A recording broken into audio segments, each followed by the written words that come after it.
nakalabas na kami dito. And magla-lunch na kami. Kakatapos lang namin mag-navigation. Ay, hindi like daw niya yung vlog. So guys, ang daming tao sa Jollibee kasi lunch. So lilipat kami sa McDo. Guys, update ko kayo pag nasa McDo na kami. Hi guys, pabalik na kami sa hospital. Hi Sarah.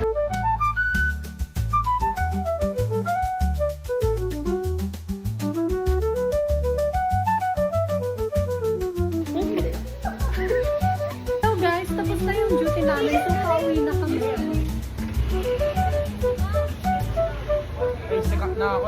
Ganda kami guys. Bye-bye mga